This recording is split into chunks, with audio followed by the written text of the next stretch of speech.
السلام علیکم ورحمۃ اللہ وبرکاتہ.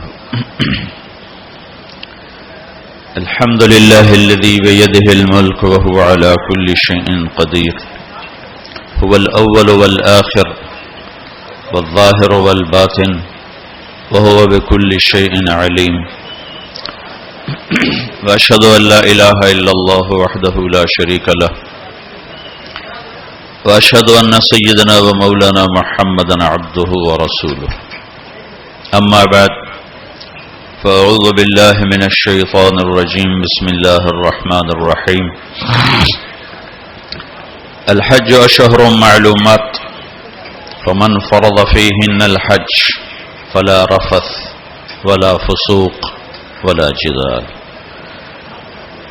وما تفعلوا من خیر یعلمہ اللہ وتزودوا فإن خير زاد التقوى. وقال النبي صلى الله تعالى عليه وسلم الحج المبرور ليس له الجزاء إلا الجنة. وقال النبي صلى الله عليه وسلم من حج ولم يرفث ولم يفسق خرج من ذنوبه كيوم ولدته أمه او کما قال صلی اللہ تعالی علیہ وسلم.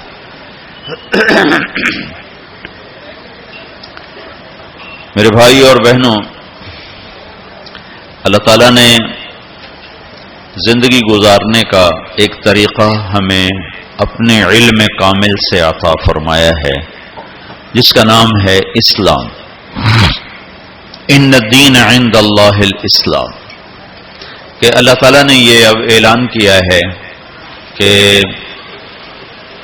اب صرف ایک ہی دین ہے جس پر چل کر کامیابی تک پہنچا جا سکتا ہے.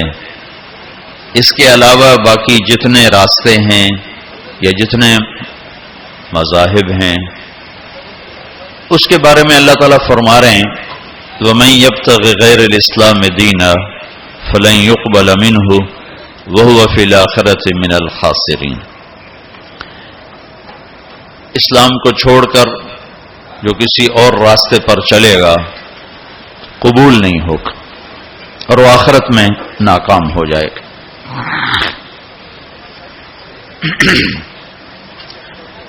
سارا اسلام دو چیزوں کا مجموعہ ہے. ایک عبادات اور ایک اخلاقیات. عبادات مجھے میرے اللہ سے جوڑتے ہیں، اخلاقیات مجھے اپنے معاشرے سے جوڑتے ہیں. عبادت میں کمی ہوگی تو اللہ سے کٹ جاؤں گا، اخلاق میں کمی ہوگی تو شاید اپنے بیوی بچوں سے ہی کٹ جاؤں. تو یہ دونوں لازمی پیپر ہیں. کچھ لوگ اس طرح سوچتے ہیں کہ جی خدمت خلق کرو، اللہ کو عبادت کی کیا ضرورت ہے، فرشتے ہی بہت. تو یہ بھی خطا پر ہیں. کچھ لوگ کہتے ہیں ہم حج کر کے اپنے سارے معاف کروا لیتے ہیں، واپس آ کے پھر اپنی چھری تیز کر لیتے ہیں. تو یہ بھی غلط. کچھ عبادت کی آڑ میں لوگوں کے حقوق ضائع کرتے ہیں اور کچھ اخلاق کی آڑ لے کر اللہ کے حق کو ضائع کرتے ہیں. یہ دونوں سوچ غلط ہے. چونکہ میں تو خود دنیا میں آیا نہیں تو زندگی گزارنے کا بھی مجھے طریقہ معلوم نہیں. جس نے مجھے پیدا کیا وہی جانتا ہے کہ میرے لیے کون سا راستہ سلامتی کا ہے. ہم گھروں میں روزانہ دیکھتے ہیں، او بھائی چائے دودھ والے، او میاں بھائی یہ اب بیت تھوڑی دیر بیٹھ جاؤ بھائی، یہ بات ہونے لو بعد میں شروع کرو. تمہاری تو کاروباری مجبوری، میری تو کوئی مجبوری نہیں ہے، لہذا میں تو جو بات سنانے آیا ہوں وہ اس میں خلل ہو رہا ہے، وہ آپ سن لیں پھر کھاتے پیتے رہنا. تو جب ہم اس دنیا میں اپنے ارادے سے نہیں آئے اور جانے کا ارادہ بھی کسی کا نہیں ہوتا، لیکن جاتے ہی ہیں، اس سے کوئی راستہ بھی بچنے کا نظر نہیں آتا۔ صرف ایک ہستی ہیں محمد مصطفیٰ صلی اللہ علیہ وسلم، جن سے اللہ نے پوچھا آپ آنا چاہتے ہیں یا رہنا چاہتے ہیں؟ صرف ان کو یہ ایک اضافی اعزاز، اکرام، عزت کہ میرے حبیب سے پوچھو، ملک الموت کو حکم ہوا کہ ایک تو پوچھ کے اندر جانا ہے، بغیر پوچھے نہیں جانا، اور ایک اجازت لے کر لانا ہے، بن اجازت نہیں لانا۔ تو ملک الموت نے حاضر ہو کر یہ عرض کی، پہلے جبریل اندر آئے، 12 ربیع الاول 11 ہجری 7 جون 633 عیسوی اور 10 سے 12 کے درمیان کا ٹائم اندازن۔ تو جبریل نے کہا یا رسول اللہ، باہر ملک الموت حاضر ہے، اندر آنے کی اجازت چاہتا ہے۔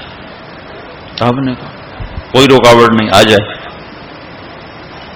تو اس نے آ کر آپ کو سلام کیا، السلام علیکہ یا رسول اللہ۔ پھر کہنے لگا آپ پہلی ہستی ہیں جن کو سلام کر رہا ہوں، آج تک کسی کو سلام نہیں کیا۔ پھر اس نے کہا آپ پہلی ہستی ہیں، اللہ نے فرمایا پوچھ کے اندر جانا، بن پوچھے نہ جانا۔ آپ پہلی شخصیت ہیں، اللہ نے فرمایا آنا چاہیں تو لے آنا، رہنا چاہیں تو چھوڑ کے آ جانا۔ اس لیے اب جو آپ فیصلہ کریں گے میں اسے پورا کروں گا۔ تو آپ نے فرمایا اگر میں کہہ دوں تو میری جان بھی نکالو گے؟ کہاں جی، آپ کی بھی نکالوں۔ تو اس پر آپ نے جبریل کو دیکھا آنکھوں سے ایسے، کیا کروں، جاؤں کہ رہ جاؤں؟ تو اس پر جبریل نے عرض کی یا رسول اللہ، اللہ آپ کی ملاقات کے شوق میں ہے، آگے آپ کی مرضی ہے۔ تو اس پر آپ نے کہا کہ پہلے واپس جا کر اوپر جاؤ، اللہ سے پوچھ کے آؤ، میرے بعد میری امت کے ساتھ کیا کرے گا، میں پھر جواب دوں گا کہ میں جاؤں یا رہوں۔ یہ سوال اگر میرے نبی نہ اٹھاتے تو شاید آج ہم انسانی شکل میں موجود نہ ہوتے، کچھ ایسے ہی باندر بلے ہی پھر رہے ہوتے۔ جو کچھ اس امت نے کر دیا ہے پہلی امتوں سے بہت آگے کا کر دیا ہے، بیچ میں یہ رکاوٹ آ جاتی۔ تو اللہ تعالیٰ کی طرف سے پیغام آیا کہ ہم آپ کی امت کو آپ کے بعد تنہا نہیں چھوڑیں گے۔ جس پر آپ نے کہا الآن قرۃ عینی، اب میری آنکھیں ٹھنڈی ہیں، اللہم الرفیق الاعلی، اب مجھے اپنے پاس بلا لے۔ تو یہ تو صرف ایک ہستی تھی، چھوڑا ان کو بھی نہیں، چھوڑا نہیں، پوچھا آپ ٹھہرنا چاہتے ہیں، جب تک چاہیں رہیں، لیکن یہ موت والی گلی سے گزرنا آپ کے لیے بھی طے ہے، اس سے صرف آپ کا رب پاک ہے اور کوئی نہیں۔ اب ہم جانا بھی نہیں چاہتے لیکن جا رہے ہیں، زندگی آہستہ آہستہ سرک رہی ہے اور قبر کی طرف ہر پل ہمیں دھکیل رہا ہے، دھکیل رہا ہے، دھکیل رہا ہے۔ تو ہم دو مجبوریوں میں ہیں، آنے کی بھی جانے کی بھی۔ اس میں اللہ نے ہمیں تھوڑا سا اختیار دیا ہے، وَهَدَيْنَاهُ النَّجْدَيْنِ، دو راستے ہیں، ایک یہ ہے اما شاکرن، اللہ کی مان کے چل، دوسرا ہے اما کفورا، نافرمان بن کے چل۔ فَمَنْ شَاءَ فَلْيُؤْمِنْ وَمَنْ شَاءَ فَلْيَكْفُرْ، جی چاہو تو اللہ کی مان لو، جی چاہو تو شیطان کی مان لو۔ یہاں کچھ نہیں کہے گا، یہ جزا سزا کی جگہ نہیں، یہ امتحان کی جگہ ہے۔ لہذا بازار میں جھوٹ بول کے بھی کمائی ہو رہی ہے، سچ بول کے بھی کمائی ہو رہی ہے، ڈاکہ ڈال کے بھی پیسہ بنا رہے ہیں، مزدوری کر کے بھی پیسہ بنا رہے ہیں، نمازیں چھوڑ کے بھی دن گزر رہا ہے، نمازیں پڑھ کے بھی دن گزر رہا ہے، سود کھا کے بھی دن گزر رہا ہے، اور چٹنی روٹی کھا کے بھی دن گزر رہا ہے۔ یہاں کچھ نہیں، یہ تو اللہ خالی دیکھ رہا ہے۔ پھر ایک دن آئے گا، وَلَا تَحْسَبَنَّ اللَّهَ غَافِلًا عَمَّا يَعْمَلُ الظَّالِمُونَ، میں غافل نہیں ظلم کرنے والوں سے. یہی نہیں کہ اللہ کو پتہ نہیں چلا اور حسین کا سر کٹ کے نیزے پہ چڑھ گیا، اللہ کو پتہ نہیں چلا، اور ابن زیاد کو فتح ہو گئی اور شمر کو فتح ہو گئی اور اہل بیت ذبح ہو گئے. اللہ تعالیٰ کسی اور کانفرنس میں مصروف تھے تو وہ پیچھے یہ قصہ ہو گیا. ایسا نہیں. وَلَا تَحْسَبَنَّ اللَّهَ غَافِلًا عَمَّا يَعْمَلُ الظَّالِمُونَ. اپنے رب کو غافل نہ سمجھو. انما یؤخرہم لیوم تشخص فیہ الابصار. جس دن آنکھیں پھٹ جائیں گی وہ دن تیرے رب نے فیصلے کا رکھا ہوا ہے اور اس نے آنا ہے، اسے کوئی روک نہیں سکتا. لا تأتیکم الا بغتہ. اچانک آئے گا اور ہم سب کھڑے ہوں گے. یوم نسیر الجبال. پہاڑ ہٹ جائیں گے. وتری الارض بارزہ. زمین چٹیل میدان ہوگی، کوئی اونچ نیچ نہیں ہوگی. لا تری فیہا عوجا ولا امتا. نہ کھڈا نہ پہاڑ، بالکل سیدھا سیدھا میدان. اور اللہ سب کو جمع کرے گا. وحشرناہم. کہ سب کو زندہ کروں گا. فلم نغادر منہم احدا. ایک کو بھی پیچھے نہیں چھوڑوں گا. کوئی بھاگ سکتا ہے؟ نہیں. لقد احصاہم. تیرے رب کا گھیرا ہوگا. کوئی آگے پیچھے ہو کر گنتی غلط کر دے تو نہیں. وعدہم عدا. پورا کیلکولیٹ کیا ہوگا. وہ تو اس نے چونٹیوں کو گن کے رکھا ہوا ہے، تمہاری کیا حیثیت. تو اب دو مجبوریوں میں اللہ تعالیٰ نے ہمیں اختیار دیا ہے، اچھائی اور برائی. دین پہ چلو چھوڑ دو. تو وہ دین جو میرے رب نے مجھے دیا ہے اس میں دو حصے ہیں، ایک عبادت اور ایک اخلاق. پھر عبادت کے نیچے بہت سی چیزیں ہیں اور اخلاق کے نیچے عبادت سے بھی بے شمار چیزیں ہیں.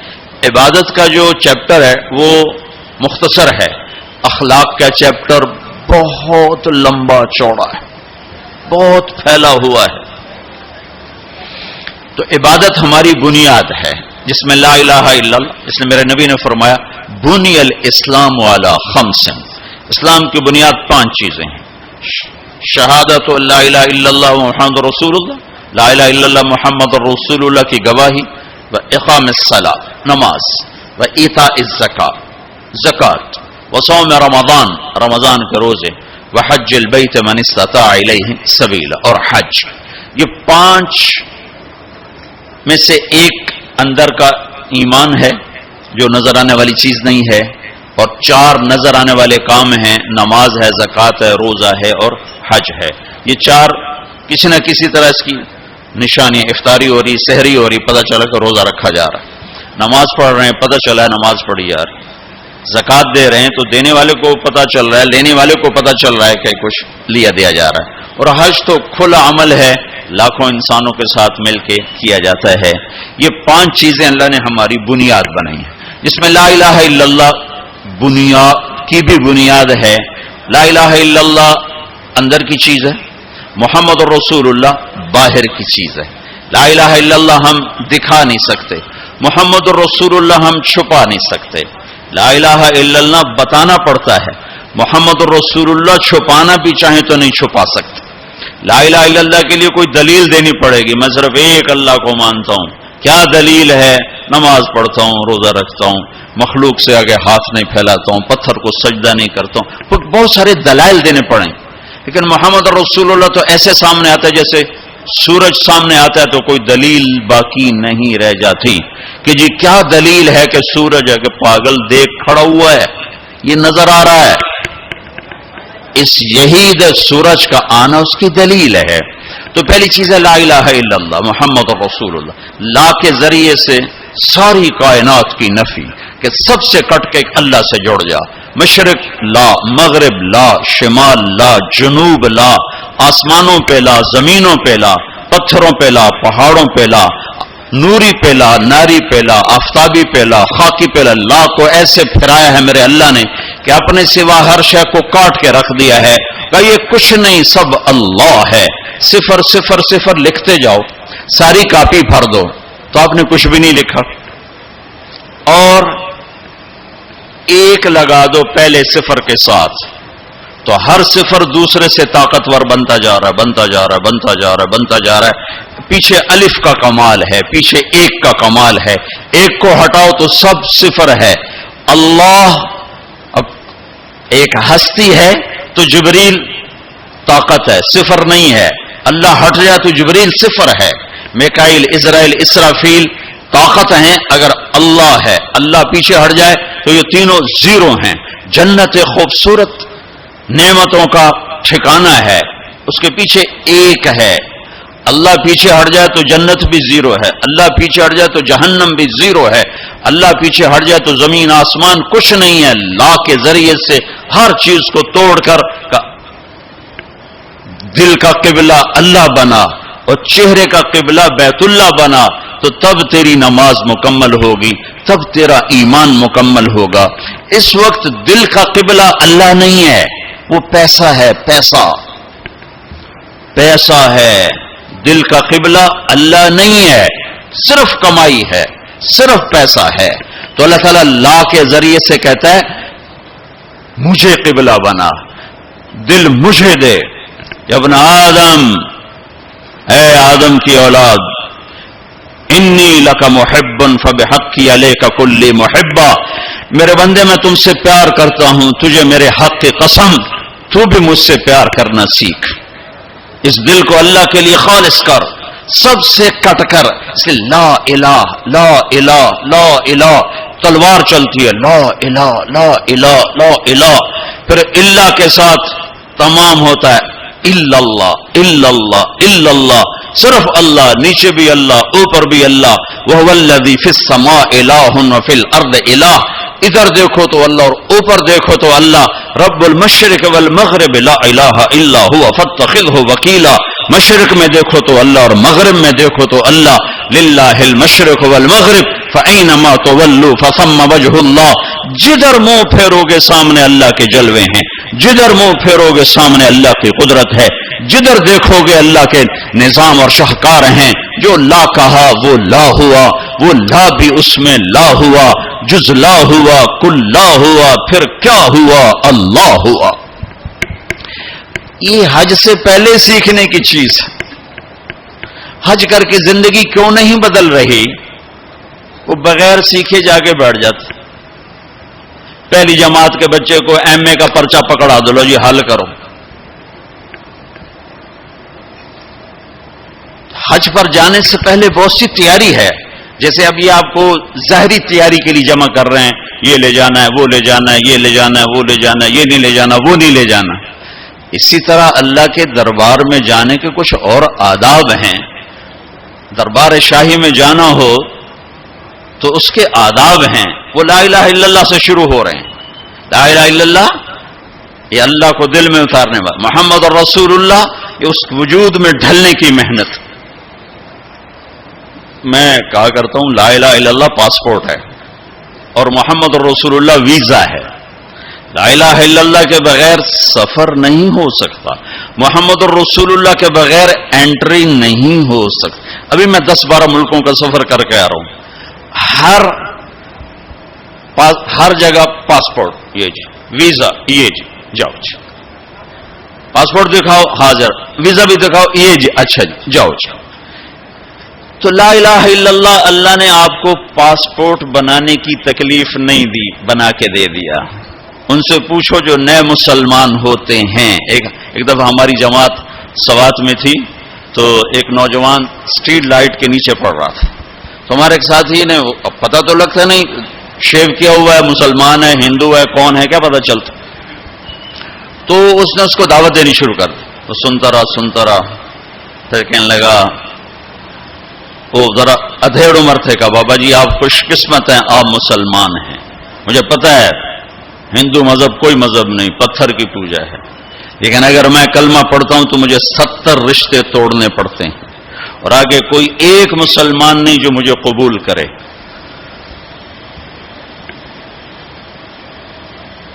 مجھے قبول کرنے والا کوئی نہیں، اور جن 70 رشتوں کو توڑوں گا اس کا آگے مسلمانوں کے پاس متبادل کوئی نہیں۔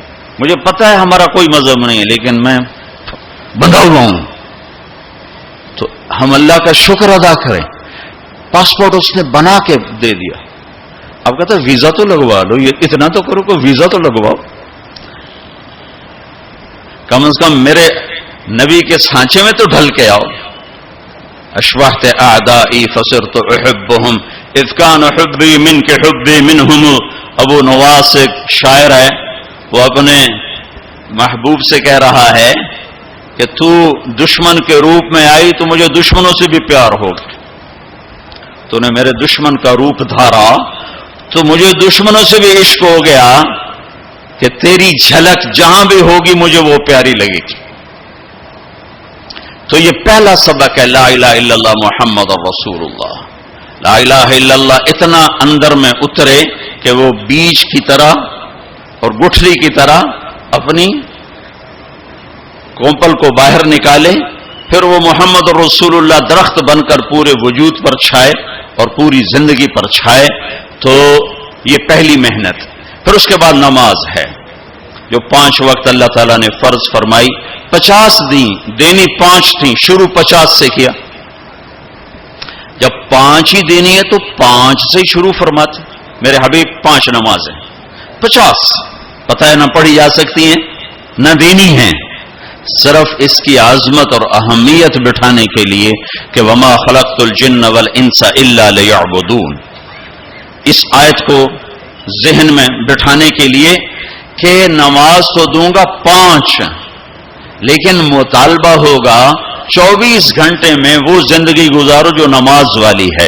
جیسے نماز میں تم ادھر ادھر نہیں دیکھتے ہو، تو تم جب باہر جاؤ تو تمہاری آنکھ حرام نہ دیکھے، اور نماز میں تم ہاتھ ایسے باندھ کے کھڑے ہو تو نماز کے باہر تمہارے ہاتھ ظلم کے فیصلے نہ لکھیں، ظلم کے فیصلے نہ لکھیں. جب ترازو غلط چلتا ہے تو یہ ظلم کا ہاتھ استعمال ہوا ہے. جب تمہاری زبان صرف چند مخصوص بول سکتی ہے، ادھر ادھر کا بولے گی تو نماز ٹوٹ جائے گی. ایسے جب تو نماز کے باہر ہو تو ایسا بول نہ بولو جس سے لوگوں کے دل ٹوٹ جائیں. ایسا بول جس سے نماز ٹوٹے، اس سے آدمی بڑی احتیاط کرتا ہے، لیکن ایسا بول جس سے اگلوں کے دل ٹوٹتے نہیں، جل کے راکھ ہو جاتے ہیں. وہ صبح سے شام تک زبان زبان زبان. نماز، اور نماز اللہ نے 5 وقت مانگی. پھر اپنے حبیب پر تہجد فرض کی. قم اللیل الا قلیلا. میرا نبی باقیوں کے لیے نفل، آپ کے لیے فرض. رات کو میری آپ کی بات ہونی چاہیے. کیوں کہ ان لک فی النہار سبحا طویلا. آپ دن میں بہت مصروف رہتے ہیں دعوت تبلیغ کے کام میں، لہذا رات کا کچھ حصہ مجھے دیں جس میں میری اور آپ کی بات. جس نے بھی اللہ کو پایا ہے رات کے آنسوؤں سے ہی پایا ہے. جس نے بھی اللہ کو ڈھونڈا ہے رات کے اندھیروں میں ڈھونڈا. عجب بات ہے، دنیا ڈھونڈنی ہو تو روشنی چاہیے، اللہ کو ڈھونڈنا ہو تو رات کا اندھیرا چاہیے. لیکن اب 10% لوگ نماز پڑھتے ہیں، 90% نہیں پڑھتے. حج پہ جا کے بھی نہیں پڑھتے، عادت ہی نہیں پڑھی ہوئی تو حج کے جا کے بھی نہیں پڑھتے. نماز. تیسری چیز ہے زکوٰۃ جو اللہ نے مالدار پر فرض کی ہے. اچھا ایک بیچ میں جب ہمارے نبی 50 نمازیں لے کر واپس چل پڑے، کوئی بات ہی نہیں کی. اچھا یا اللہ ٹھیک، تو میں نے پڑھا تو کہیں نہیں، لیکن مجھے لگتا ہے کہ اللہ تعالیٰ نے موسیٰ علیہ السلام کو آگے کھڑا کیا ہوگا کہ میرا نبی تو 50 لے کے چل پڑا، اسے واپس بھیجو. اس کی امت نے تو 5 کو نہیں پڑھنی ہے، 50 کتوں پڑھن، اس کو میرے پاس واپس بھیجو. تو آگے موسیٰ علیہ السلام کھڑے ہوئے چھٹے آسمان پر. یا رسول اللہ، اللہ سے ملاقات کیسی رہی؟ کہ بہت اچھی رہی. کیا ہوا؟ کہ 50 نمازیں ملی. کہ یا رسول اللہ میں آپ کی منت کرتا ہوں، یہ کوئی نہیں پڑھیں گے، واپس جا کر تھوڑی کروائیں. پھر آپ واپس گئے سدرۃ المنتہا. تو اللہ نے کتنی کام کی؟ 5. چلو اللہ تعالیٰ 45 کٹھی اڑا دیتا. اچھا میرے حبیب 5. پھر واپس. پھر ہمارے نبی نے نہیں کہا یا اللہ بہت زیادہ ہیں. تسلیم و رضا، تسلیم و رضا. اللہم انی اسألک الرضا بعد القضاء. یہ دعا روز میرے نبی صبح و شام مانگتے تھے. اے اللہ مجھے اپنی تقدیر پہ راضی رہنے کی توفیق عطا فرما. پھر موسیٰ علیہ السلام کتنی؟ 45 واپس. پھر 5، پھر 5، پھر 5، اڑتے گئے 5 رہ گئے. پھر آگے موسیٰ علیہ السلام کھڑے ہوئے، یا رسول اللہ کتنی؟ کہا 5. کہا نہیں واپس جائیں، کوئی نہیں پڑھیں گے. کہا نہیں اب مجھے شرم آتی ہے، 5 ختم ہو رہی ہیں.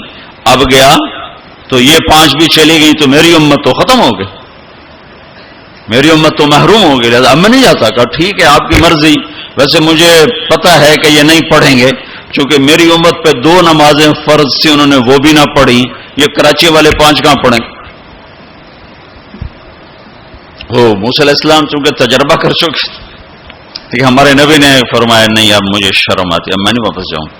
جس نے پڑھنا ہوگا پڑھے گا، نہیں پڑھنا ہوگا نہیں پڑھے. ہر کوئی اپنے اپنے کیے کا اجر اللہ سے لے لے. صرف عظمت اور اہمیت بٹھانے کی. جب آپ اس 5 پر موسیٰ علیہ السلام کو انکار کر کے چل پڑے تو پیچھے سے اللہ کی آواز آئی، میرے حبیب پڑھنے کو 5 لیکن میرا بول وہی، لکھوں گا 50. ہر نماز 10 لکھی جائے گی، ہر نماز 10 لکھی جائے گی. پھر میں نے زکوٰۃ کو فرض کیا، مالداروں پہ زکوٰۃ.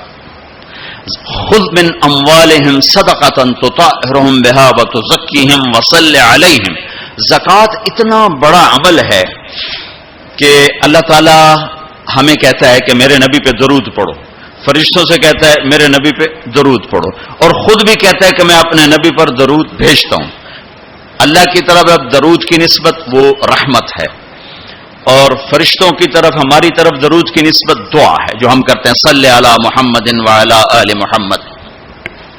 تو اللہ تعالیٰ نے ہمیں آپ کو، پوری دنیا کے اہل ایمان کو، فرشتوں کو حکم دیا کہ میرے نبی پر درود پڑھو، اور خود بھی پڑھتا ہے ان اللہ وملائکتہ یصلون علی النبی. جو لوگ اللہ کے نام پہ خرچ کریں گے تو اللہ تعالیٰ کہہ رہا ہے وصلی علیہم، اے میرے حبیب ساری امت پر نہیں، جو تیری امت میں میرے نام پہ خرچ کریں گے ان پہ تو درود پڑھ. اگرچہ یہاں صلی دعا کے معنی میں ہے کہ تو ان کے لیے دعا کر، آپ ان کے لیے دعا فرمائیں. تو مال خرچ کرنے والوں کے لیے اللہ اپنے حبیب سے فرما رہے ہیں کہ ان کے لیے آپ دعا کریں. صلی علیہم ان صلاتک سکن لہم. آپ کی جو دعا ہوگی اور آپ کی جو صلات ہوگی، جو آپ کا درود ہوگا، دنیا اور آخرت کے سارے مسائل ان کے حل کر کے لے جائے گا. ان کی دنیا بھی سکھی کر دے گا، ان کی آخرت بھی سکھی کر دے گا. تو اللہ تعالیٰ نے زکوٰۃ فرض کی، اور بہت تھوڑی فرض کی. پہلی امتوں پر تھی 100 میں 10 روپے، اور ہماری ہے 100 پہ 2.5 روپے.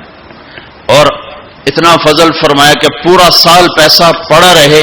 پھر کہا اس میں سے 2.5 روپے دے دو، 2,500 دے دو. اگر استعمال ہو جائے تو کوئی سال سے 1 دن پہلے اگر وہ مال خرچ ہو گیا ہے تو زکوٰۃ ختم ہو گئی. اور 82 دفعہ قرآن میں مال خرچ کرنے کا حکم آیا، 82 دفعہ. اور اللہ تعالیٰ نے ترغیب دی ہے کہ مالدار فقیروں پہ خرچ کریں. پھر اللہ تعالیٰ نے فقیروں کو ترغیب دیا کہ تم بھی جتنی وسعت ہو خرچ کیا کرو. میرے نبی نے ترغیب دی، سبق درہم 100,000 درہم.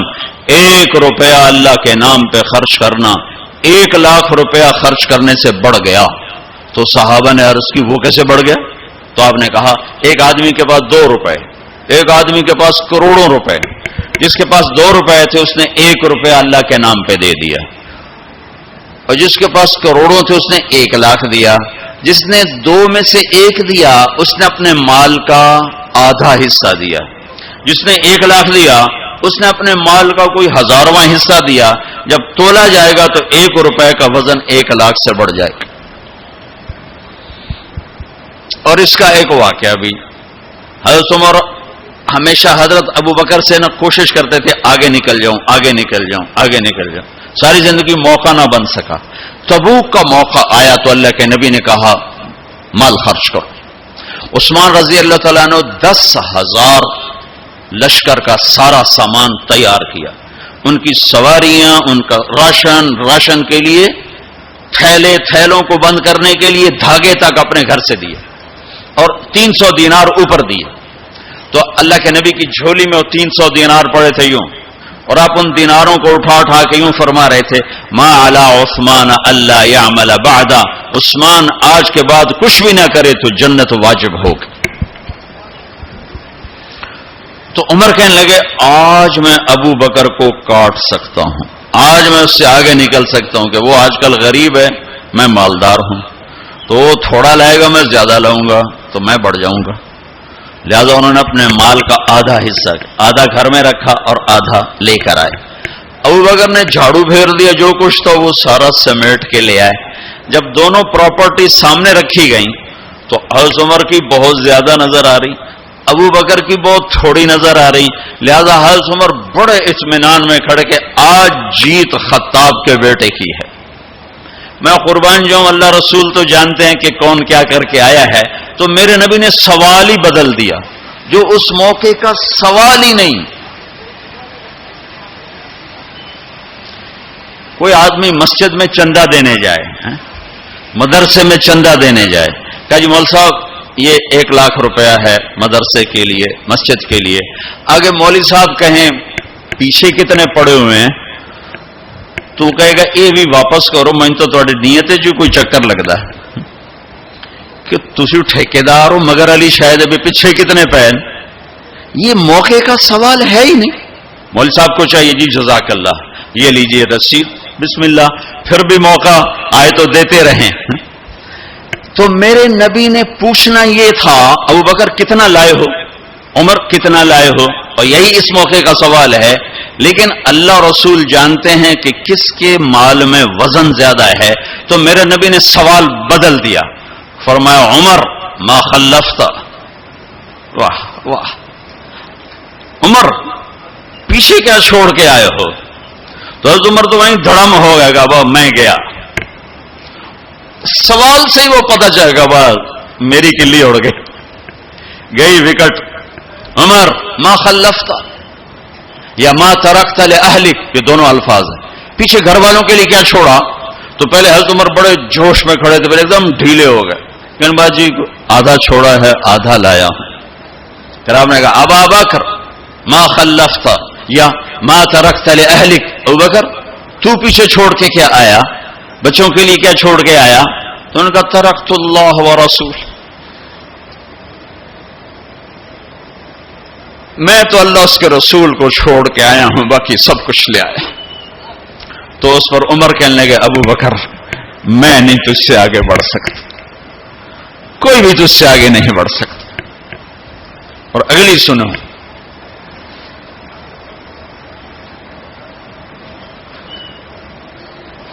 اپنے کپڑے بھی دے دیے اور ایک ٹاٹ تھا وہ پہن کر اس کو کانٹوں سے سی لیا۔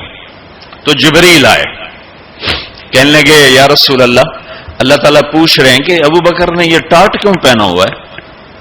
تو آپ نے کہا کہ ابو بکر نے سارا کچھ اللہ اس کے رسول پہ لگا دیا ہے اس لیے یہ پہنا ہوا ہے۔ تو کہا یا رسول اللہ، اللہ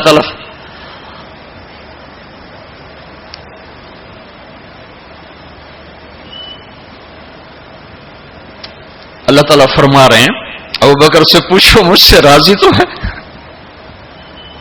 مجھ سے راضی تو ہے، اس فخر میں مجھ سے راضی ہے؟ میں تو اتنا سفر کر کے آیا ہوں، حالانکہ ابھی 4 دن پہلے میں 12 ملکوں کا 10 ملکوں کا سفر کر کے آؤں، ساری ہڈیوں میں درد ہے، میں اس لیے آیا ہوں کہ چلو کوئی بخشش کا بہانہ مل جائے، کوئی بخشش کا بہانہ مل جائے، اللہ راضی ہو جائے۔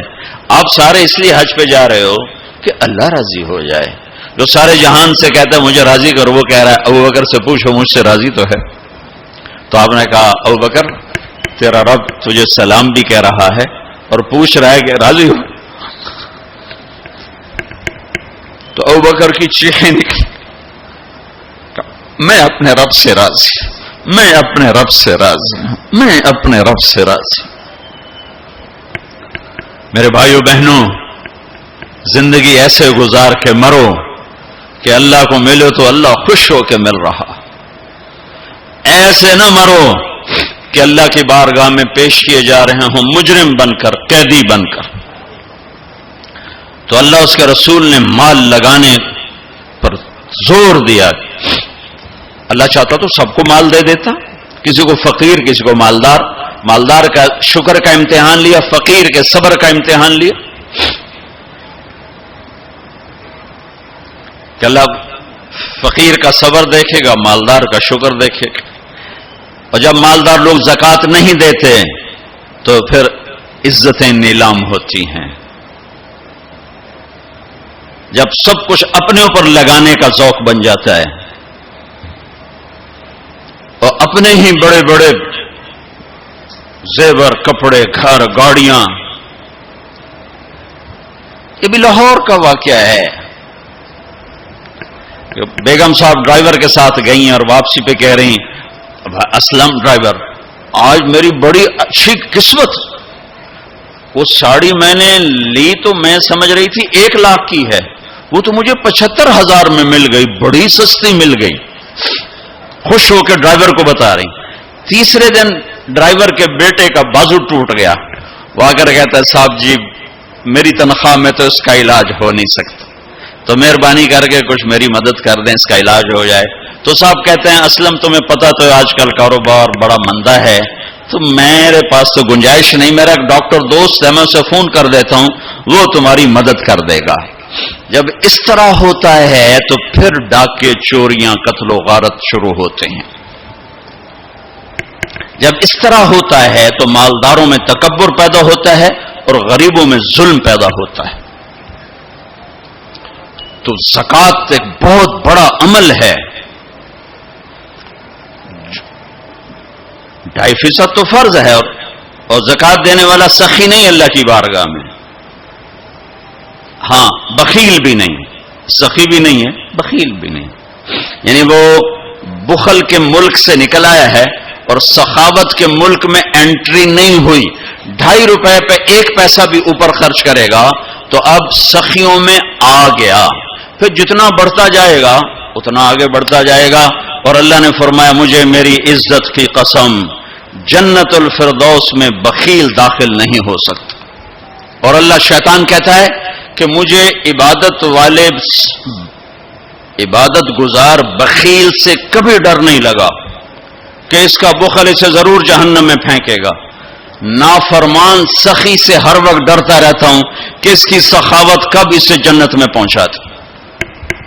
آپ نے سامری کا نام تو سنا ہوا ہے، قرآن میں بھی ہے، جس نے موسیٰ علیہ السلام کی قوم کو گائے کے بچے کی پوجا پہ لگا دیا، بچڑے کی. اللہ نے کہا سب کو قتل کرو، سارے پکڑے گئے، قتل کیے گئے.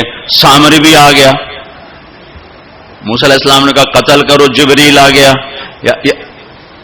موسیٰ اللہ تعالیٰ کہہ رہے ہیں اسے قتل نہ کرو، یہ اپنی موت آپ مرے گا. تو موسیٰ علیہ السلام کہنے لگے جو سارے کفر کا سبب بنا اسے کیوں چھوڑ رہے ہیں؟ تو اللہ تعالیٰ نے کہا سخی ہے، سخی کو قتل کرنا مجھے اچھا نہیں لگتا، چھوڑ دو، اپنی موت آپ مر جائے گا. کافر کو سخاوت قتل سے بچا گئی.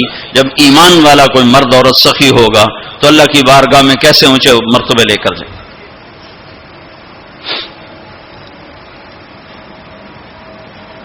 تو اپنے اوپر خرچ کرو وسعت کے مطابق. اللہ نے روکا نہیں ہے، منع نہیں کیا ہے، منع نہیں کیا ہے، لیکن غریب کو بھی یاد کرو. زکوٰۃ کو فرض قرار دیا اور آپ نے فرمایا جس نے مزدور سے کام لیا اور اس کو مزدوری نہ دی. یہ تمہارے کراچی میں ہر وقت ہو رہا ہے، ہر جگہ ہو رہا ہے. جتنا بڑا کوئی طاقتور ہے اتنا وہ اپنے نوکروں پر ظالم بھی ہے، جابر بھی ہے اور ان کے حقوق بھی مارتا ہے، چونکہ فریاد ہی نہیں کر سکتا. میرا پنجاب کا زمیندارہ ماحول سارا ایسا ہی. تو آپ نے فرمایا جس نے مزدور سے کام لیا اور اسے موقع پہ تنخواہ نہ دی اور اس کے پیسے مار لیے تو اس مزدور کا قیامت کے دن میں وکیل بنوں گا، میں اس کا کیس لڑوں گا. اور جس کا کیس میرے نبی نے لے لیا پھر اگلا کوئی بچ کے جا سکتا ہے کہیں؟ مزدور کا پسینہ خشک ہونے سے پہلے اس کے ہاتھ میں پیسے پکڑا دو. پھر مزدور سے فرمایا، یہ دونوں طرف کا خوبصورت، کیا دین خوبصورت ہے کہ جو اپنے نوکر کی، جو اپنے مالک کی نوکری بھی پوری دیانتداری سے کرے اور اللہ کی بندگی بھی دیانتداری سے کرے تو اسے ہر کام پہ دگنا اجر ملے گا. دگنا. یعنی میں 1 نماز پڑھتا ہوں میری 10 ہیں، اس کی 20 ہوں گی. میں 1 روزہ رکھتا ہوں میرا 1 ہے، اس کے 2 ہوں گے. میں 1 قرآن ختم کرتا ہوں میرا 1 ہے، اس کے 2 ہوں گے. کہ ایک طرف اپنے مالک کے ساتھ دیانتداری سے نوکری کر رہا ہے اور ایک طرف اپنے اللہ کے ساتھ دیانتداری سے بندگی کر رہا ہے، دگنا اجر ہو جائے گا۔ تو مال خرچ کرنا یہ تیسری بنیاد۔ چوتھی بنیاد ہے روزہ۔ لا الہ الا اللہ یہ کلمہ تعارف ہے، کلمہ معرفت ہے۔ نماز اس تعارف کو محبت میں بدلنے کا ذریعہ ہے۔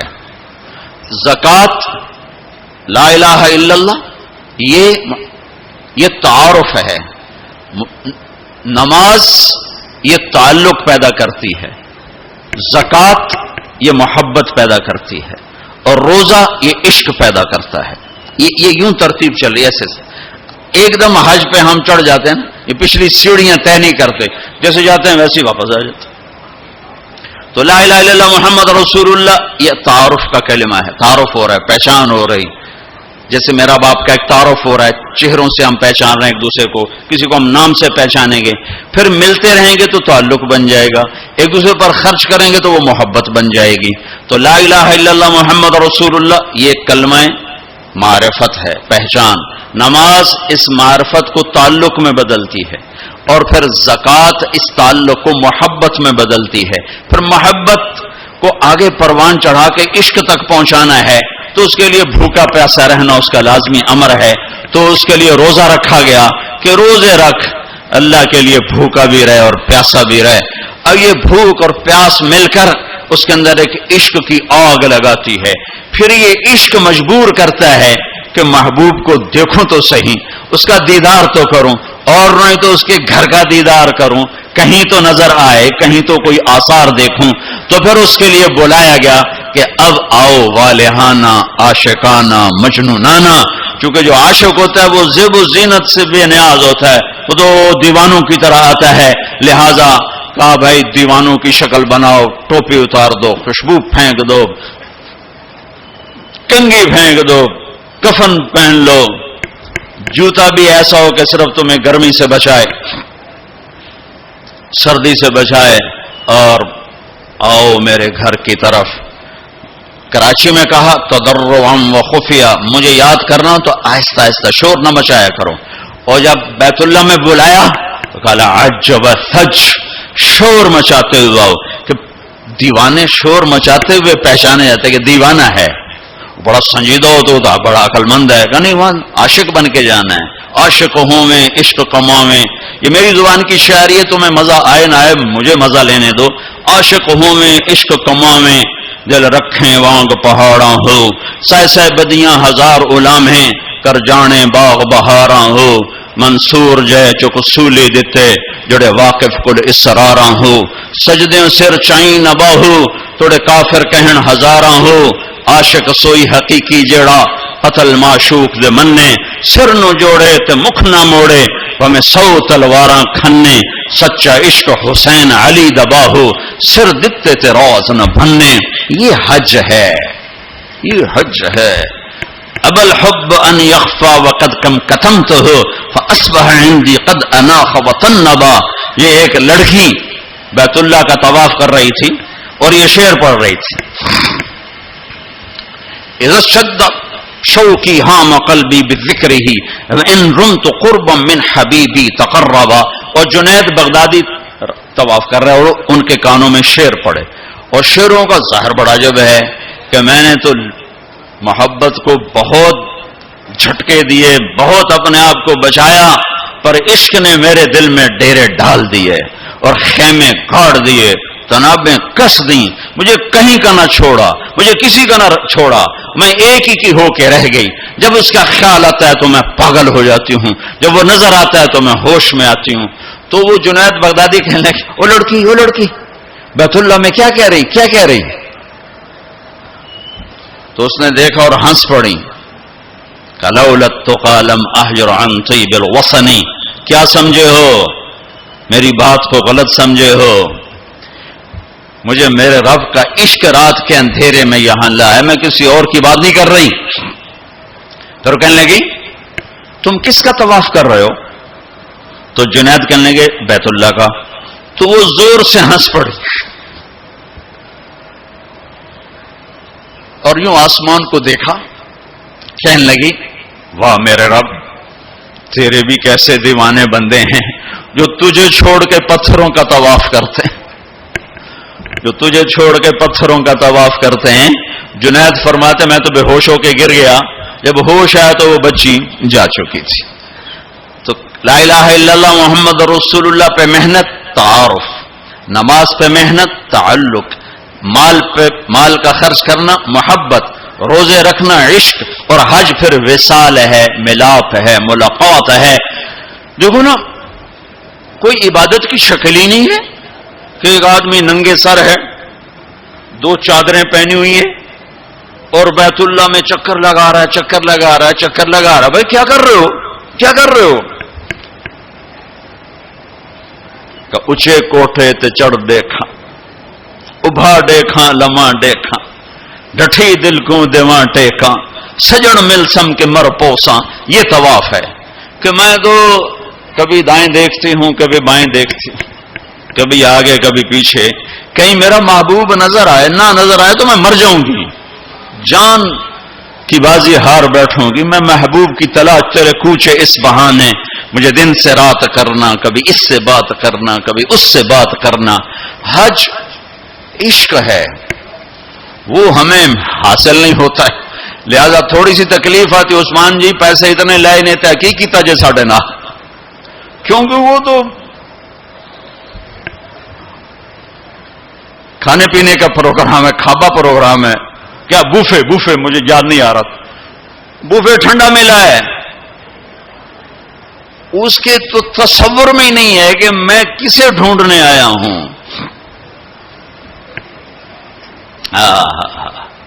ایسے تو نہیں حسین بچوں سمیت نیزوں پہ چڑھ گئے تھے، ایک بول بول کے ساری نسل بچا سکتے۔ کون سی نسل؟ اہل البیت۔ کون سی نسل؟ آل الرسول۔ کون سی نسل؟ کائنات کی پاکیزہ ترین نسل۔ ایک بول پہ وہ اپنی بچا سکتے، اور جنت کا بھی کوئی نقصان نہ تھا۔ نہیں نہیں نہیں نہیں، اللہ پہ سودا نہیں ہو سکتا، کاٹ دو۔ تمہارا تاجر جھوٹ بولنے کو تیار، جھوٹ چھوڑنے کو تیار نہیں، سود چھوڑنے کو تیار نہیں۔ کتنے بڑے تاجروں نے میرے ساتھ متھا مارا کہ سود کے بغیر تجارت چلا کے دکھاؤ، سود کے بغیر تجارت کیسے چلے گی؟ کہ اللہ مطلب اللہ کو مقصود نہیں بنایا، اللہ کو ڈھونڈنا پانا اور اللہ کی طلب زندگی کا مقصد نہیں بنایا۔ یہی دھوکے کے گھر اور مچھر کے پر اور مکڑی کے جالے کی دوڑ ہے۔ اسی کو عزت سمجھا، اسی کو بڑائی سمجھا، اسی کو بلندی سمجھا، اسی کو معراج سمجھا۔ آج آنکھ بند ہوگی تو پتہ چلے گا کہ میں تو کسی بہت بڑے دھوکے کا شکار ہو کے آیا ہوں۔ اس لیے قیامت کا دن کو یوم التغابن بھی کہتے ہیں، تغابن کے نام پر سورت اتری ہے کہ اس دن لوگوں کو پتہ چلے گا ہائے ہائے دھوکے میں رہ گئے۔ ذالک یوم التغابن، یہ ہے جس دن دھوکہ کھلے گا کہ ہم تو دھوکے میں رہ گئے۔ تو بھائیو بہنوں، حج کا اصل موضوع سمجھو، اللہ کو پانا اور اللہ کے لیے جینا اور اللہ کے لیے مرنا اور اللہ پہ مٹ جانا، یہ حج کا مغز ہے، یہ حج کی روح ہے۔ باقی اس کے اعمال ہیں، کچھ سفر کی ضرورتیں ہیں، کچھ وہاں رہنے کی ضرورتیں ہیں، کچھ حج کے جو شرعی اعمال ہیں کچھ ان کی ضرورتیں ہیں، لیکن جو حج کی روح ہے وہ ہے اللہ کو ڈھونڈنا، قبلہ بدلنا، قبلہ یہ دل اللہ کو دینا۔ ایک صحابہ نے پوچھا یا رسول اللہ الاسلام، یا رسول اللہ اسلام کیا ہے؟ آپ نے کہا ان تسلم قلبک للہ، دل اللہ کو دے دے یہ اسلام ہے، دل اللہ کو دے دے یہ اسلام ہے۔ تو بھائیو بہنوں طے کر کے جاؤ کہ زندگی کو بدل کے واپس آنا۔ اتنے سال اپنی مرضی کے گزار لیے، تو اب اللہ سے مل کے آ رہے ہیں، تو اب باقی زندگی اس کی مرضی پہ گزار دیں گے۔ اتنا زمانہ اپنی مرضی پہ گزارا ہے، تو اب باقی جو وقت حج کے بعد گزرے گا وہ اللہ کی مرضی پہ گزاریں گے کہ جو اللہ کہے گا وہ کریں گے، جس سے روکے گا اس سے روکیں گے، جو وہ فرمائے گا اس پر لبیک کہیں گے، جس سے ہٹائے گا اس سے پیچھے ہٹتے چلے جائیں گے۔ تو ہمیں اس کی روح حاصل ہو گئی۔ یہ عبادات ہیں، اور عبادات میں یہ سب سے عالی شان اللہ نے عبادت بنائی ہے الحج۔ اور ایک اور میں نے غور کیا، اللہ تعالیٰ نے نماز فرض کی تو فرمایا کہ ان الصلاۃ علی المؤمنین کتابا موقوتا، نماز ایمان والوں پر فرض ہے، اس میں اللہ کا نام کوئی نہیں ہے۔ کتب علیکم الصیام کما کتب علی الذین من قبلکم، تم پہ روزے فرض ہیں، اللہ کا نام اس میں کوئی نہیں ہے۔ من شہد منکم الشہر فلیصم، رمضان کا چاند دیکھو تو روزہ رکھو، اس میں اللہ کا نام کوئی نہیں ہے۔ لیکن جب اللہ نے حج کو فرض کیا تو میں وہ آیات دوبارہ پڑھ، ان الصلاۃ کانت علی المؤمنین کتابا موقوتا، نماز فرض۔ کتب علیکم الصیام کما کتب علی الذین من قبلکم، روزہ فرض۔ اقیموا الصلاۃ وآتوا الزکاۃ وانفقوا، زکوٰۃ فرض۔ اور جب اللہ تعالیٰ حج فرض فرمانے لگے تو اس کو یوں پیش کرتے، کتب علیکم الحج، تم پہ حج فرض ہو گیا، یہ نہیں۔ وَلِلَّهِ عَلَى النَّاسِ حِجُّ الْبَيْتِ مَنِ اسْتَطَاعَ إِلَيْهِ سَبِيلًا وَمَنْ كَفَرَ فَإِنَّ اللَّهَ غَنِيٌّ عَنِ الْعَالَمِينَ۔ جس طرح اللہ نے حج کو پیش کیا ہے، کسی عمل کو ایسے پیش نہیں کیا۔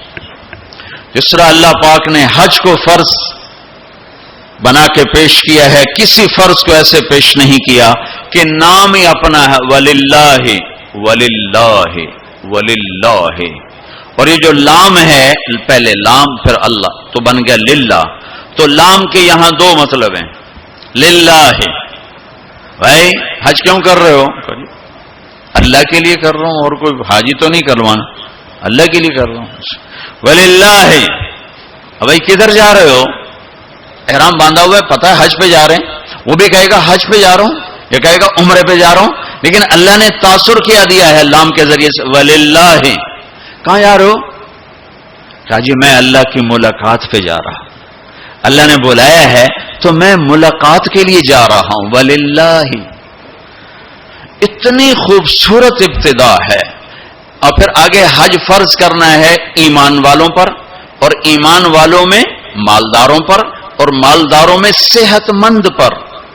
تین شرطیں ہیں، ایمان بھی شرط ہے، مال بھی شرط ہے، صحت بھی شرط ہے۔ مال والا ہے، صحت کوئی نہیں، حج ساقط۔ ایمان والا ہے، مال کوئی نہیں، حج معاف۔ تو یہ تین، ایمان بھی ہو، مال بھی ہو، صحت بھی ہو، لیکن اللہ نے پیش کیسے کیا ہے؟ وَلِلَّهِ عَلَى النَّاسِ، علی الناس میں کافر، مسلم، مشرک، مومن، سب، مالدار، غریب، فقیر، امیر، سب، بیمار، صحت مند، سارے، معذور، دوسرے، سارے، علی الناس، علی الناس۔ ہے کوئی میرے بندوں میں جو اپنے رب سے ملاقات چاہتا ہو؟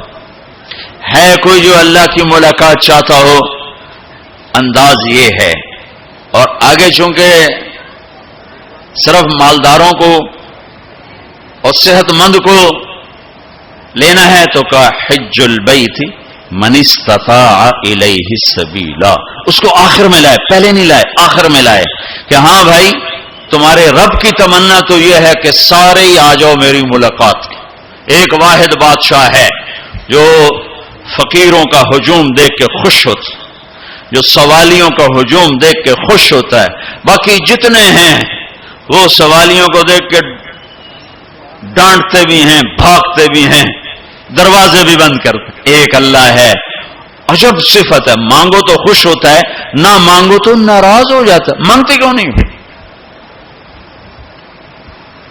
سب سے آخری جنتی کو اللہ تعالیٰ بڑے مزے سے نکالے گا جنت، اسے ایک اعلیٰ درجہ دینا ہے جو اس کا سٹیٹس ہے، سب سے آخری جنت، تو اس کو اللہ تعالیٰ جہنم پر لائے گا، پیچھے کمر جلے گی، آگے جسم محفوظ۔ تو اس کے دل میں اللہ سوال پیدا کرے گا کہ یا اللہ کہ مجھے جہنم سے تھوڑا باہر نکال دے، تیری بڑی مہربانی۔ تو اللہ کہے گا اور کچھ پھر مانگو گے؟ کہنے بالکل نہیں مانگتا ہوں. تو اللہ اس کو جہنم سے باہر نکال دے گا. تو آگے تھوڑی سی جنت دکھا دے گا. اب آدمی کی حرص و حوث تو ختم ہو نہیں سکتی. تھوڑی دیر بعد کہے گا یا اللہ وہ چھوٹی سی جنت مجھے دے دے، تیری بڑی مہربانی. تو اللہ کہے گا پھر اور تو نہیں مانگے گا؟ کہنے بالکل تیری عزت کی قسم نہیں مانگتا ہوں. تو اللہ وہاں پہنچا دے گا. تھوڑی دیر کے بعد ایک اور اس کو درجہ دکھا دے گا. جب ادھر دیکھے گا پہلے آدمی پیدل ہو کہتے اللہ سائیکل ہی دے دے. جب سائیکل آ جاتا ہے پھر کہتا ہے اللہ موٹر سائیکل دے دے. جب موٹر سائیکل آ جاتا ہے پھر کہتا ہے اللہ گڈی دے دے چاہے سزوکی کیوں نہ ہوئے. جب سزوکی آ جاتی پھر اللہ ٹوٹا ہی دے دے. تو آدمی کا حرص آگے آگے جاتا ہے. تو تھوڑی دیر تک تو دیکھتا رہے گا پھر چپ رہے، پھر کہے گا جی اللہ یہ مجھے درجہ دے دے تیری بڑی مہربانی. تو اللہ فرمائیں گے پھر آگے تو نہیں مانگو گے؟ نہیں تیری عزت کی قسم آگے نہیں مانگتا. تو اللہ وہاں پہنچا دے گا. پھر اس کا اصلی مقام اس کو ظاہر کرے گا جہاں اس نے جانا ہے. وہ آخری جنتی، میرے نبی نے فرمایا میں آنکھوں سے دیکھ رہا ہوں جہنم سے نکل رہا ہے اور جنت میں جا رہا ہے. اس کا نام ہوگا جوہینہ. میرے نبی نے بتایا اس کا قبیلہ ہوگا جوہینہ، عرب قبیلہ ہے، عرب. اور جب وہ اس کو وہ آخری جنتی اس کو اس دنیا سے 10 گنا بڑی جنت اللہ تعالیٰ فرمائے گا، اس زمین سے 10 گنا بڑی. تو اللہ یوں دکھائے گا. تو اب وہ اس کو دیکھے گا تو اب جو نظر آ رہا ہے وہ حقیر ہو جائے گا.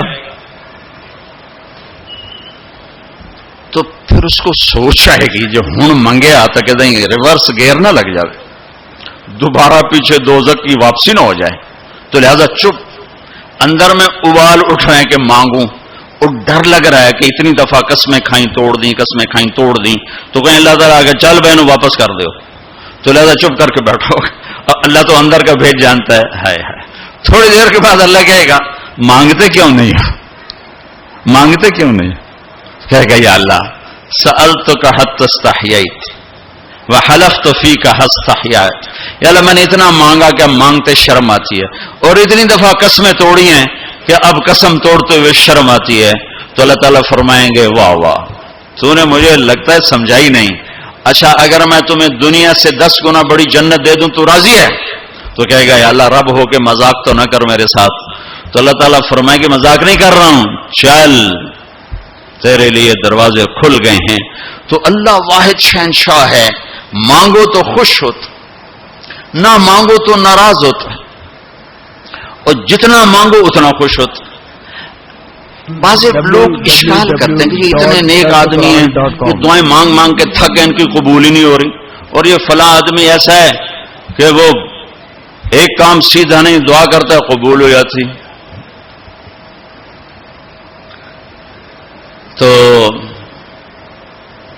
میرے نبی نے فرمایا کہ ایک اللہ کے تعلق والا بندہ یا بندی اپنی ضرورت میں اٹکا ہوا ہے اور اللہ سے مانگ رہا ہے اور رو رہا ہے، اوپر سے دروازہ نہیں کھل رہا ہے، کہتا پتہ نہیں کیا ناراضگی ہو گئی ہے. حتیٰ کہ فرشتے سفارش کرتے ہیں کہ یا اللہ یہ اتنے دیر سے بیچاری رو رہی ہے، یہ اتنے دیر سے رو رہا ہے، یا اللہ اس کا کام کر دے. تو اللہ تعالیٰ فرماتے احب ان اسمع حنینہ، مجھے اس کا رونا بڑا پیارا لگ رہا ہے، میں چاہتا ہوں کچھ اور رو لے. دے دیا تو پھر کیا رونا، لہذا میں چاہتا ہوں تھوڑا یہ رو لے، اس لیے لیٹ ہو رہا ہے، اس لیے لیٹ نہیں ہو رہا کہ میں ناراض ہوں. تو اللہ تعالیٰ کے مختلف اپنے بندوں کے ساتھ معاملات ہیں. تو حج میرے بھائیو بہنوں، وَلِلَّهِ عَلَى النَّاسِ حِجُّ الْبَيْتِ مَنِ اسْتَطَاعَ إِلَيْهِ سَبِيلًا. آؤ بھائی آؤ، اپنے رب کی ملاقات کے لیے آؤ، سارے آؤ، ایمان لے کر آؤ. کافر کلمہ پڑھ لو اور کلمے والے تیاری کر لو. پھر آگے نرمی کر دی، اچھا بھائی جو آ سکتا ہے وہ تو ضرور آئے. اس پیشکش میں اتنی محبت تھی کہ سننے والے کو یہ شک پڑ سکتا تھا کہ لگتا ہے اللہ کو ہمارے حج کی ضرورت پڑ گئی ہے. تو پھر ومن کفرا، نہیں آؤ گے نا، یہاں کفر سے مراد کافر ہونا نہیں، ومن کفرا جو حج پہ نہیں آتا فإن اللہ لغنی عن العالمین، تو مجھے صرف تمہاری نہیں، مجھے تو کل کائنات کی پرواہ کوئی نہیں، تم نہیں آؤ گے تو کیا ہو جائے گا. تو آخر میں اپنی ذات کو صاف کیا ہے اور شروع میں اپنی محبت کا اظہار کیا ہے. تو بھائیو بہنوں یہ نیت کر کے جاؤ کہ واپس والی زندگی وہ نہیں ہوگی جو پہلے تھی، وہ نہیں ہوگی جو پہلے تھی. تو اللہ کی ملاقات اس طرح ہو کہ ماضی اور حال اور ہو جائیں اور مستقبل اور ہو جائے، تو گویا ہم اللہ کی بارگاہ میں اپنی مہر لگوا کے آ گئے۔ یہ اسلام کا عبادت کا پہلو ہے۔ یہ عبادت کا پہلو اس وقت مکمل ہوگا جب اس کے ساتھ اخلاق کا پہلو جڑے گا، وہ ہے لوگوں کے حقوق ادا کرنا۔ سب سے انشاءاللہ میں اللہ کے نبی کا خطبہ پڑھ کے سناؤں گا عرفات میں۔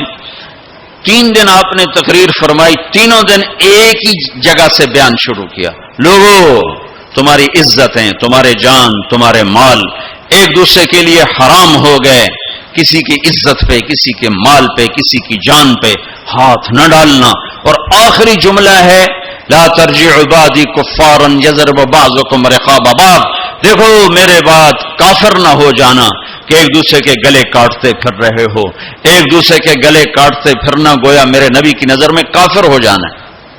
یہ آخری جملہ تھا۔ اور پھر ایک اور آخر لا تسودوا وجہی یوم القیامہ، دیکھو مجھے قیامت کا دن تمہاری وجہ سے شرمندہ نہ ہونا پڑے، مجھے شرمندہ ہونے سے بچانا۔ یہ آپ کے خطبات کے آخری الفاظ ہیں۔ تو ایک تو اس کی تفصیل حج کیسے کر رہا ہوں، وہ کتابیں موجود ہیں، سارے کو چھوٹے چھوٹے پمفلٹ موجود ہیں، آپ آسانی سے اس کو فالو کر سکتے ہیں۔ اور اگر اس میں کوئی اونچ نیچ ہو جاتی ہے تو مناب بکروں سے بھرا پڑا، 1 بکرا دے دو، 2 دے دو، 4 دے دو، 5 دے دو، جتنے مرضی دے دو وہ ہو جائے گا۔ تو جب تم اتنے پیسے خرچ کر کے جا رہے ہو تو میرے نبی سے پوچھا گیا یا رسول اللہ سب سے بہترین حج کیا ہے؟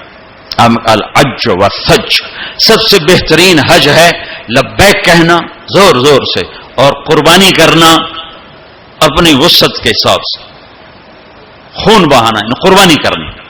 ہمارے نبی اگر اپنی طرف سے قربانی کرتے تو 1 بکرا ذبح کر دیتے، 1 دمبا ذبح کر دیتے، 1 مینڈا چھترا۔ ساری زندگی ہمارے نبی عید قربان پر 2 قربانیاں کرتے تھے، 2 چھترے، 1 اپنی طرف سے کرتے تھے اور 1 امت کی طرف سے کرتے تھے، ساری 2۔ لیکن جب آپ نے حج کیا تو آپ نے کتنی قربانیاں فرمائیں؟ آپ کی عمر مبارک 63 سال تھی، تو آپ اور حضرت علی کے اونٹ مشترکہ مل کر 100 تھے، 100۔ تو اس 100 اونٹ میں سے آپ نے 63 اونٹ الگ کروا لیا، ہر سال کا 1 اونٹ، اور 1 اونٹ میں 7 قربانیاں ہوتی ہیں، 1 میں 7 ہوتی ہیں۔ پھر ان میں سے 5 کو الگ کیا، 5 میں سے 1 کو سامنے لایا گیا اور اس کو کھڑا کر کے آپ نے ذبح کیا، کھڑا کر اس کے یہاں یوں برچھا مارا یوں۔ تو یہاں تو جانور ہو، بکرا ہو، اونٹ ہو، جب اس کو برچھا لگتا ہے تو وہ شور میں جاتا ہے، کرتا ہے۔ لیکن جب وہ اس اونٹ کو لگا نبی کے ہاتھ سے برچھا تو اس کی خوشی سے ہائے نکلی، اور پیچھے جو اونٹ کھڑے تھے ان میں جنگ شروع ہو گئی۔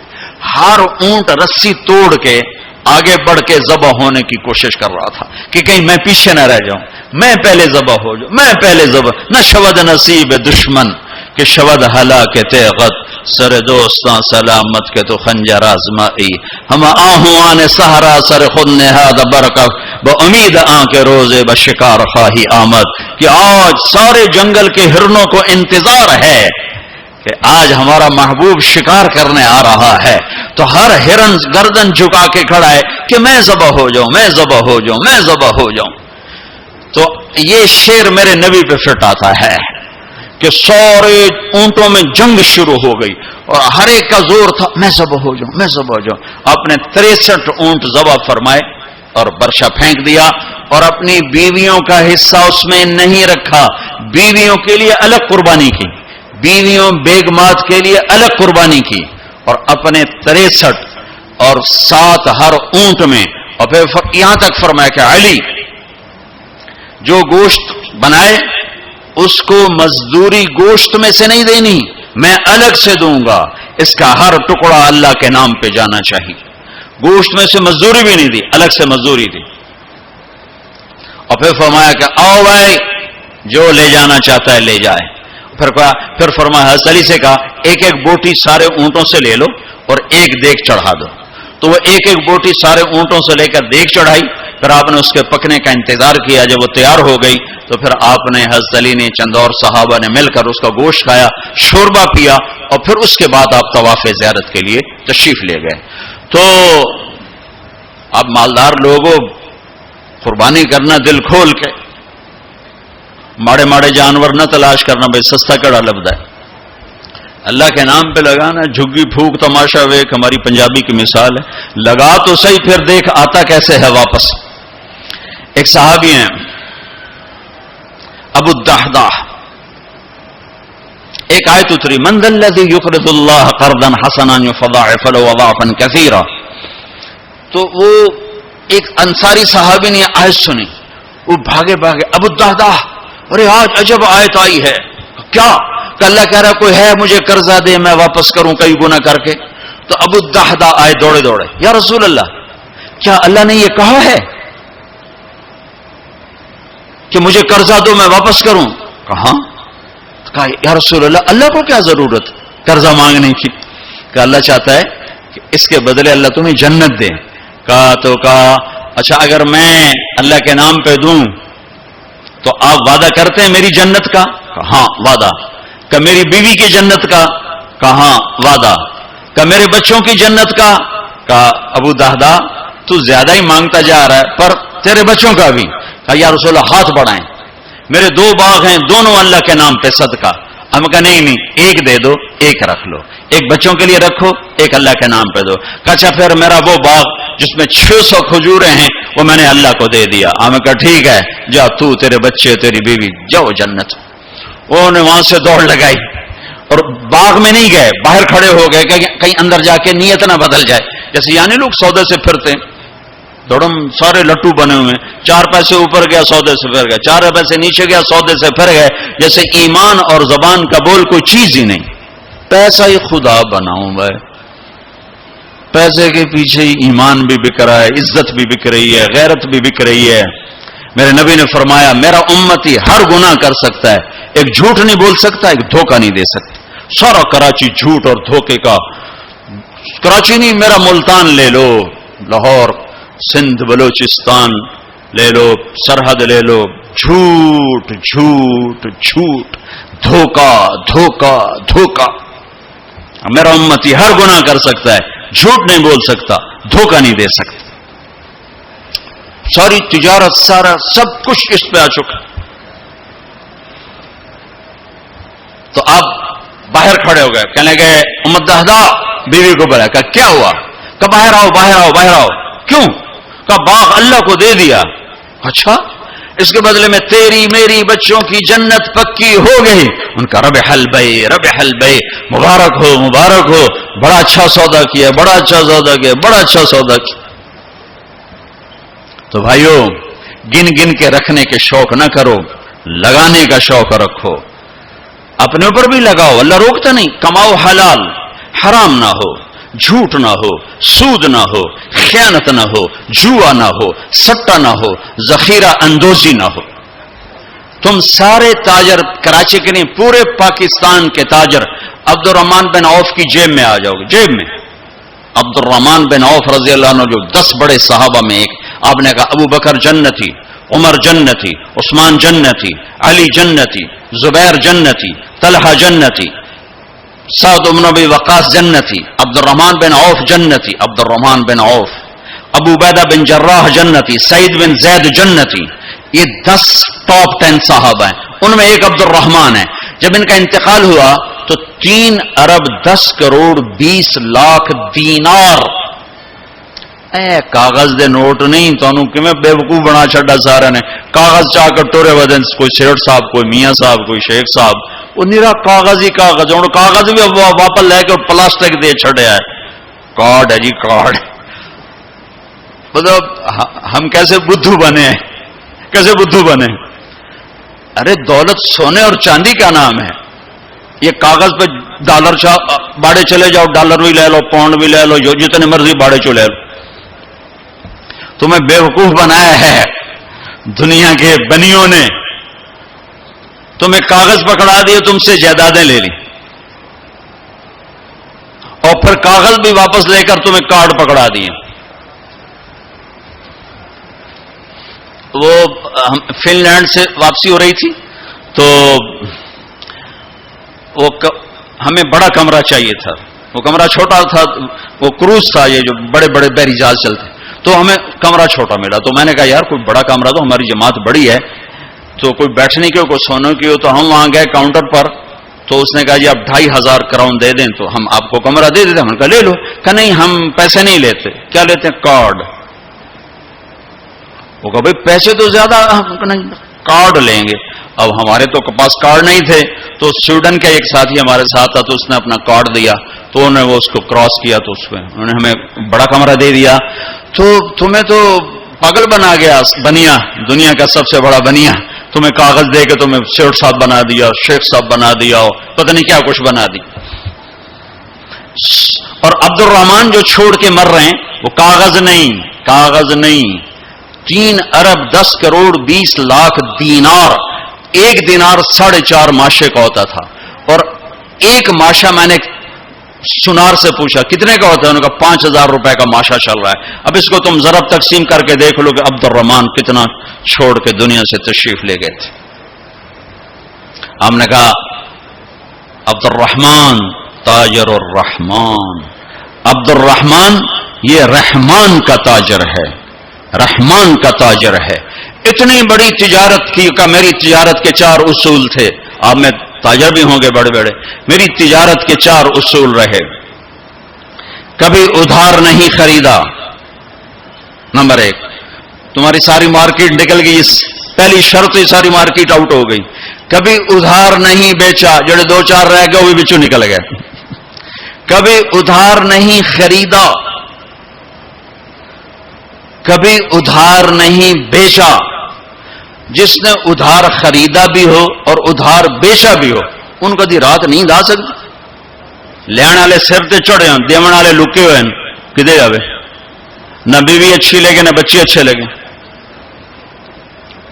تو جس نے نقد خریدا نقد بیچا ہو تو آرام نال ستا بوجھے, پیسے بوجھے چین کسی کو نہ لونا نہ دیونا.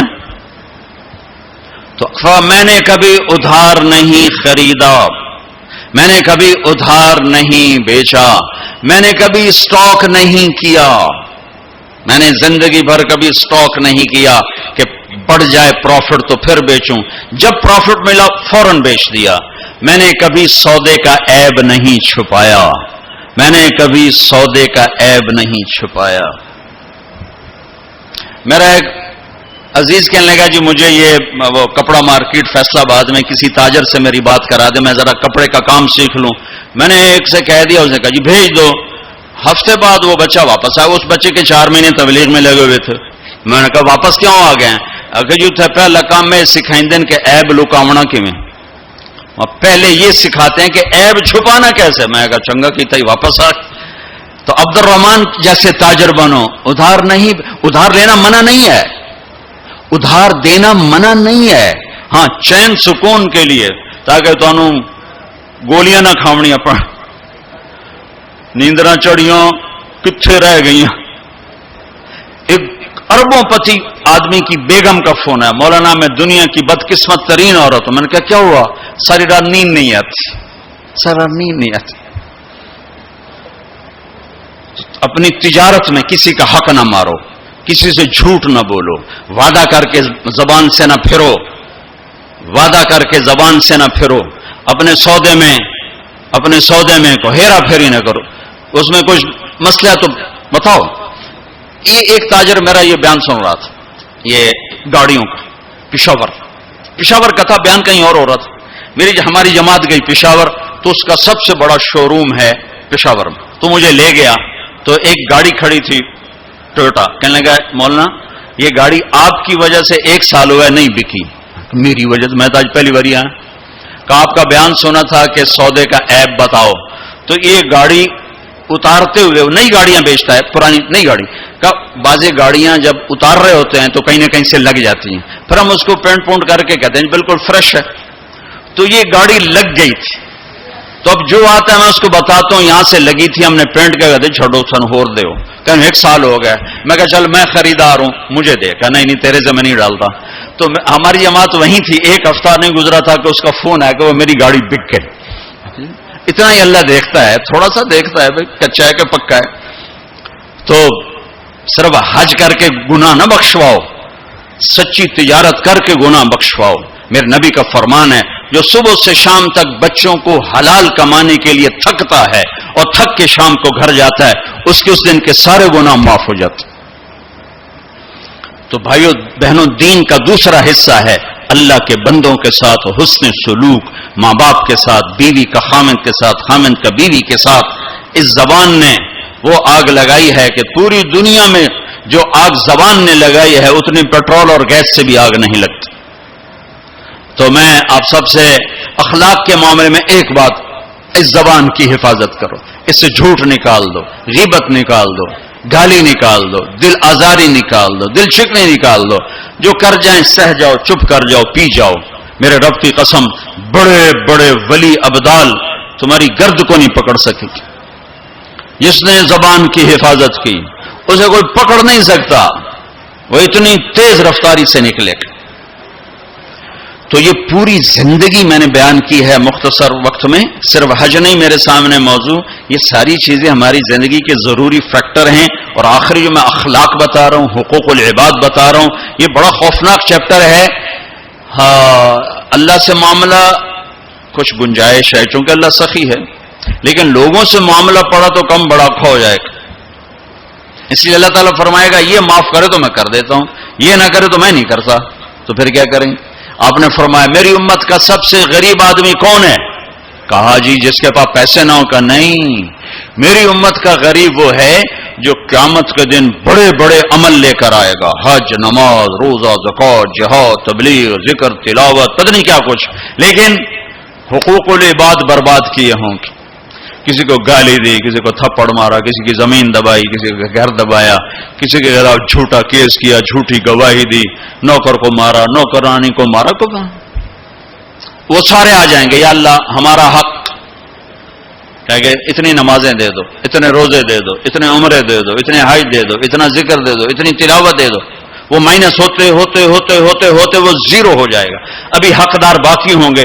تو پھر اللہ تعالیٰ فرمائے گا ان کے گناہ اس کے سر پہ ڈالو. ساری زندگی زنا نہیں کیا اور لوگوں کے زنا سر پہ پڑ رہے. ساری زندگی شراب نہیں پی، لوگوں کی شراب سر پہ پڑ رہے. ساری زندگی جوا نہیں کھیلا، لوگوں کے جوئے سر پہ پڑ رہے. اور آپ نے فرمایا کہ ساری زندگی کی عبادتیں کھو کر اور لوگوں کے گناہ سر پہ لے کر یہ جہنم میں جا کے گرے گا. یہ میری امت کا غریب ہے. تو اپنے اخلاق بھی بھائیو بہنوں ٹھیک کرو، اور یہ ایک زبان ٹھیک کر لو تو سارے اخلاق ٹھیک ہو جائیں. میرے نبی نے فرمایا معاذ تمہیں سارے دین کا خلاصہ بتاؤں؟ کہا جی کیا؟ مجھے دیکھنا، پچھلے بھی ذرا نظر اٹھا کے مجھے دیکھنا. معاذ تمہیں سارے دین کا خلاصہ بتاؤں؟ انہوں نے کہا جی کیا تھا؟ آپ نے کہا یہ تم بھی دیکھ لو بھائی،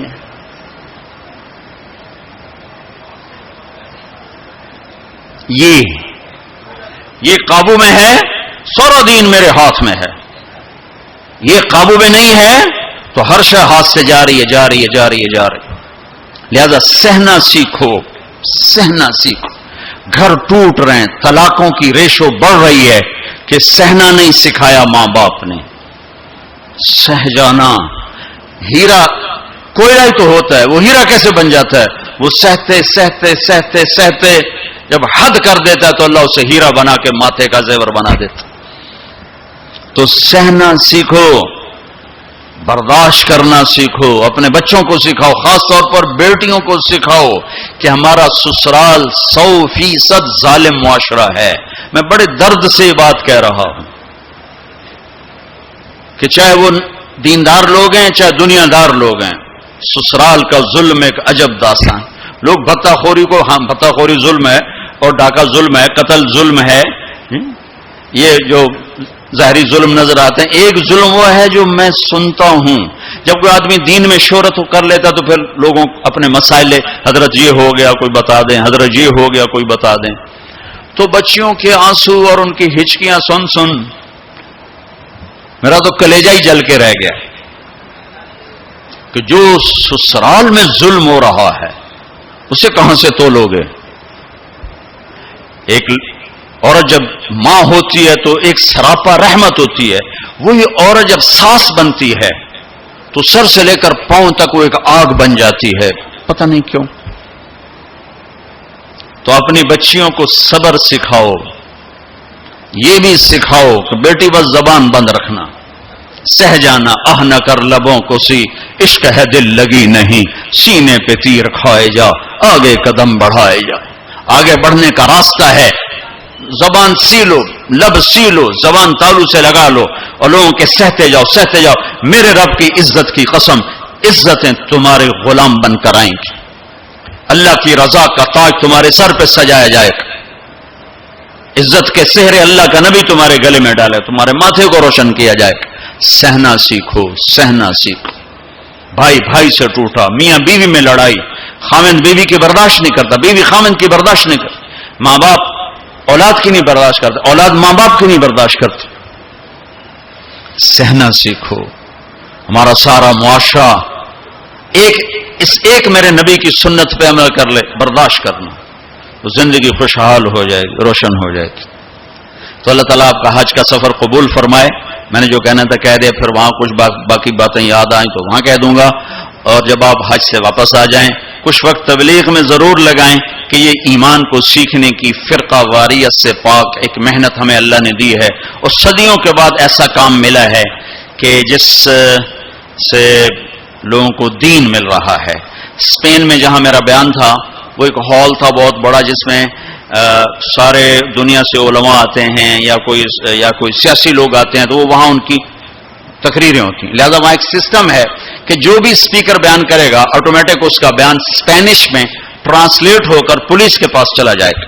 تو میں نے وہاں بیان کیا تو رات کو لیٹ نائٹ ایک ساتھی ہے کہ جو چیف پولیس ہے، یعنی ڈی آئی جی سمجھ لو، وہ کہتا ہے کہ میں نے آپ کے اس عالم سے ملنا ہے، میں ان سے ملنا چاہتا ہوں. تو میں نے کہا ٹھیک ہے مل لیتے ہیں. تو 2 دن کے بعد ہماری ملاقات ہوئی. وہ کہنے لگا کہ جو باتیں آپ نے کی ہیں ہم نے کبھی زندگی میں سنی نہیں، ہمارے پاس تو ہر چیز آتی ہے. آپ نے اسلام پیش کیا ہے، آپ نے انسانیت کو پیش کیا ہے. یہ ایک غیر مسلم کہہ رہا ہے، غیر مسلم، کہ اگر ہر آنے والا اسکالر ایسے ہی بولے جیسے آپ بولے ہیں تو ساری دنیا میں امن قائم ہو جائے گا. میں آپ سے درخواست کرتا ہوں آپ سال میں 2 دفعہ اسپین آیا کریں، 2 دفعہ. میں کہا بھائی ذمہ داراں دا بوجھ وے لاؤندا ایڈے میرے کو ٹکٹ فالتو کوئی نہیں، کیوں یہ تو تمہیں سنا رہا ہوں. میں نے کہا اچھا جی میں انشاءاللہ آیا کروں گا سال میں 2 دفعہ. کہ آپ سال میں 2 دفعہ آئیں. آپ کی باتوں کی صرف مسلمانوں کو ضرورت نہیں ہے، ہماری قوم کو بھی ضرورت ہے جو باتیں آپ نے کی. تو میں نے کیا بیان کیا؟ اخلاق. یہ جو آپ سے بیان کر رہا ہوں، عبادات تو وہ سمجھتے نہیں، میں نے نماز کی بات کیوں نہیں کیا خبر، لیکن میں اخلاق کو بولا، ماں کے ساتھ کیا کرنا ہے، بیوی کے ساتھ کیا کرنا ہے، باپ کے ساتھ، بہن کے ساتھ، بھائیوں کے ساتھ، بچوں کے ساتھ، پڑوسیوں کے ساتھ. تو وہ ہل کے رہ گئے. وہ 1.25 گھنٹہ میرے پاس بیٹھا ہے. تو میں نے ساتھیوں سے کہا کہ چھوٹے چھوٹے گفٹ لانا، ان کو دیں گے. جب وہ مجلس ختم ہوئی تو میں نے وہ تھے یہ اپنا خوشبو تھی، تو میں نے کہا ہمارے نبی کی سنت تھی جب کوئی اہم لوگ آتے تھے تو آپ ان کو ہدیہ دیتے تھے، تو میں اپنے نبی کی سنت میں آپ کو یہ گفٹ کرتا ہوں. تو تینوں کھڑے ہو گئے، انہوں نے کھڑے ہو کر وہ مجھ سے وصول کیے. اور پھر جب وہ گئے تو مجھے میرے سامنے نہیں دوسرے سے کہا کہ ہم اور بھی مسلم اسکالر سے ملے ہیں، ہمیں کسی نے اتنی عزت نہیں دی جتنی آپ کے اس ساتھی نے دی ہے. تبلیغ والوں نے ہمیں سکھایا کہ سب کو عزت، نفرتیں سوائے تباہی کے اور کچھ نہیں دیتی. تو ایک دوسرے سے محبت کرنا سیکھو، ایک دوسرے سے جڑ کے چلنا سیکھو. یہ تبلیغ نے ہمیں ایک پلیٹ فارم دیا ہے، جب اللہ آپ کو موقع دے تبلیغ میں وقت لگانا. www.darsulquran.com